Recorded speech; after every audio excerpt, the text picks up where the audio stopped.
into more investment. Right. اچھا عابد صاحب آپ کے خیال میں جو بھی ہماری ڈسکشنز ہوتی ہیں چاہے وہ ٹیررزم کے حوالے سے ہوں وولر بیریج کے حوالے سے ہوں سکریک کے حوالے سے ہوں سمجھوتا ایکسپریس کے حوالے سے ہوں جو بھی ڈسکشنز ہوتی ہیں ٹھیک ہے ایک تو ڈسکشن فیس ٹو فیس ہوتی ہیں بیک چینل ڈپلومیسی آپ کے خیال میں جتنی بھی ہمارے ایشوز ہیں اس میں کس طرح افیکٹو رہی ہے ابھی تک؟ دیکھیے ایک لحاظ سے تو بہت اچھی رہی ہے as far as settling small issues at least confidence wise اگر آپ دیکھیں اس میں آپ کو اس میں ریٹائرڈ ڈپلومیٹس ہیں جرنلز ہیں سیاستدان ہیں جرنلسٹ ہیں فرام بوتھ سائڈس اینڈ بہت ساری چیزوں کو وہ وہیں کر لیتے ہیں سیٹل اور آگے جانے کا ایک راستہ بتا دیتے ہیں.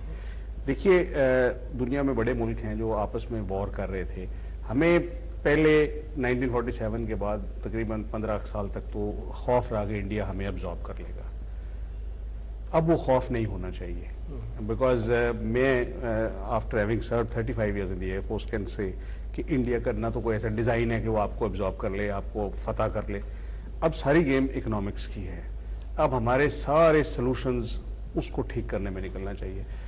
میں تو اکنامک ایکسپرٹ نہیں ہوں بٹ 2 بلین کی جو ٹریڈ ہے اس میں نے یہ بھی ایک کمنٹ سنا ہے فرام این انڈین سائڈ کہ 2 بلین سے کہیں زیادہ انلیگل جو ہے نا جو حیات آباد باڑا اور اس سائڈ سے افغان بارڈر سے یہاں آتی ہے جو کراچی میں آتی ہے.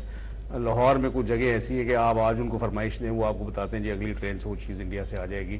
دس از آل انڈکلیئرڈ. اس کے اکانومی کا حجم کا اندازہ کون کس طرح لگائے گا آئی کانٹ ریئلی سے. اس سارے کو لیگلائز کیوں نہیں کرتے تھے آپ؟ انڈیا کی پالیسیز آپ نہ فالو کریں ان کی پریکٹسز کر لیں. ایگریکلچر فیلڈ میں آپ کا پنجاب اور سندھ ان سے ملتا ہے آئیڈینٹیکل کنڈیشنز ہیں. کوآپریٹو فارمنگ وہاں بڑی کامیاب ہوئی ہے. یہ آپ نے بہت زبردست بات کی خاص طور پہ ایگریکلچر کی. اگر ہم پاکستان کی 70% آپ کی اکانومی ایگرو بیسڈ ہے and they have excelled in that. جو 1947 میں ییلڈ پر ایکڑ تھی اس میں اور آج انڈین پنجاب میں کہیں زیادہ ہے. بالکل ٹھیک فرما رہے ہیں آپ. سو آئی مین آپ کیوں نہیں یہ کاپی صرف اگر دو کراپس کو دیکھیں نا ویٹ اور رائس کو ہی دیکھیں ہماری ٹوٹل جو پروڈکشن ہے 24 ملین ٹنس ویٹ میں ہے اور 6.7 ملین ٹنس رائس میں. انڈیا کی wait more than 80 million tons, rice more than 80 million tons. That's right. اچھا آپ نے پالیسی نہ فالو کرے. انہوں نے تو 12.5 ایکڑ پہ لمٹ لگا دی. آپ کے ابھی تک وہ سسٹم لینڈ ریفارمز والا نہیں چلا. پولیٹیکل لیک آف ول ہے یا وٹ ایور ریزن. پریکٹسز میں تو آپ کر سکتے ہیں. آپ امپورٹ کر سکتے ہیں. 1978 79 80 ٹائم فریم میں آپ کا اس سیکٹر میں کافی کچھ کھل گیا تھا. اینڈ ہمارے جو ایگریکلچر ایکسپرٹس وہاں جاتے رہے. ڈاکٹر امیر محمد خان یہ فیصل آباد یونیورسٹی کے وائس چانسلر تھے. ان کی رپورٹ میں نے پڑھی ان کو ٹی وی پہ دیکھا سنا. جو چیز آپ کو 100 روپے کی مارکیٹ سے ملتی تھی وہ انڈیا سے 35 روپے کی 30 روپے کی رینج میں مل رہی تھی. اینڈ اسے یہ منگا لیں. آپ کے ایک عام آدمی کو یہی فائدہ ہو جائے گا اگر سیکورٹی کنسرنز آپ ہٹا لیں. آپ نے انڈین جنریٹرز امپورٹ کیے ہیں Hitachi made in Japan actually made in India via اندر country and you paid 3 times the price. So therefore ہر چیز جو انڈیا سجیسٹ کرتا ہے ضروری نہیں کہ وہ پاکستان کے نقصان میں ہو. وہ نو وار پیکٹ کہتے ہیں ہم اس کو شک کرتے ہیں. ہم ان سے کہتے ہیں جی پیس آپ ہم سے سائن کر لیں وہ شک کرتے ہیں. بیکاز یہ لیک آف ٹرسٹ اسی طرح دور ہوگا. اب ہم نے یہ انڈے اور مرغی کھیل میں کہ جی پہلے ایشو سیٹل کریں پھر ٹرسٹ بنائیں گے. وہ کہتے ہیں جی پہلے آپ ٹیررزم بند کریں پھر آپ یہ کریں پھر آپ کشمیر کی بات کریں. ٹرسٹ کو ڈیولپ کرنے کے لیے مہدی صاحب آپ سمجھتے ہیں کہ انسٹیٹیوشنل لیول پہ بھی ڈسکشنز ہونی چاہیے. خاص طور پہ اگر جوڈیشل انسٹیٹیوشن کو دیکھیں انڈیا اور پاکستان کا جوڈیشل انسٹیٹیوشن لیول پہ جیسے قیدیوں کی ریلیز وغیرہ کی بات ہو رہی تھی تو اس پہ کسی ایکسپرٹ نے کہا کہ اس لیول پہ بھی جو ہے وہ کوآپریشن ہونا چاہیے. کیا دنیا میں کہیں کسی ملک میں کسی 2 ملکوں میں اس طرح کے انسٹیٹیوشن لیول پہ کوآپریشنس ہوتے ہیں خاص طور جیسے جوڈیشری وغیرہ کی بات کی جا رہی ہے؟ سوری جیسے انسٹیٹیوشن لیول پہ ڈسکشنس ہونی چاہیے کوآپریشن ہونا چاہیے. جوڈیشل لیول نہیں ضرور میرے خیال میں اکثر ہوتے ہوں گے. کوئی اس میں مجھے کوئی ایسی آبجیکشنبل چیز نظر نہیں آتی. اور مجھے ٹرسٹ جو ہے ٹھیک ہے. اگر کوئی بیسک مسٹرسٹ ہے تو اس سے ظاہر ہے کہ بہت سی چیزیں پیدا ہوتی ہیں. لیکن جیسا میں نے پھر کہا کہ مسٹرسٹ جو ہے ویکیوم میں نہیں ہوتا ہے. مثال کے طور پر اب ایسٹ پاکستان کا حوالہ دیا. میں ایٹماسفیئر نہیں اسپوائل کرنا چاہتا لیکن ہم لوگوں نے بڑی غلطیاں کی ایسٹ پاکستان کے سلسلے میں زیادتیاں بھی کی. لیکن اگر انڈین انویژن نہیں ہوتا تو سوال ہی نہیں تھا ایسٹ پاکستان کا آپ سے الگ ہونے کا. سوال ہی نہیں تھا. وہ الگ خود سے ہو ہی نہیں سکتے تھے. اور آپ آخر میں آپ کو عقل آ جاتی آپ ریکنسائل کر لیتے ان کو حقوق دے دیتے. آپ کو یہ موقع اس لیے نہیں دیا گیا کہ انڈیا کے لیے یہ ایک بہت پرانا خواب تھا جو انہوں نے پورا کر دیا.